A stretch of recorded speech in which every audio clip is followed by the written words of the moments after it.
ভালোবাসার কাছে দূরত্ব, ভাষা আর সংস্কৃতির কোনো বাধাই থাকে না। বিশ্ববিখ্যাত দার্শনিক প্লেটো বলেছিলেন, প্রেম হলো দুটি দেহে এক আত্মার বাস।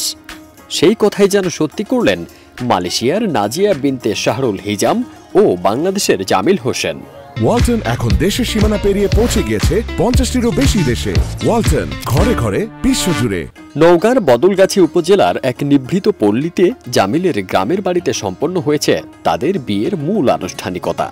এর আগে রঙিন গায়ে হলুদ অনুষ্ঠানে উৎসব মুখর হয়ে উঠেছিল গ্রামটি। জামিল মালয়েশিয়ায় একটি ফার্নিচার শপে চাকরি করতেন। সেখানেই 3 বছর আগে নাজিয়ার সঙ্গে পরিচয়, প্রেম এবং শেষ পর্যন্ত বিয়ে। দুই পরিবারের সম্মতিতে মালয়েশিয়াতেই বিয়ের কিছু আনুষ্ঠানিকতা শেষ করে বাংলাদেশে এসে তারা পূর্ণতা দেন সম্পর্ককে। নাজিয়া জানান, বাংলাদেশের মানুষ ও সংস্কৃতি আমাকে মুগ্ধ করেছে।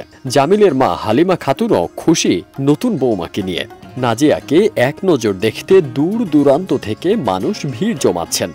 অনেকের কাছেই এটি প্রথম কোনো বিদেশি বধূকে দেখার অভিজ্ঞতা। ভালোবাসার এই গল্প প্রমাণ করে প্রেমী পারে সব বাধা অতিক্রম করতে।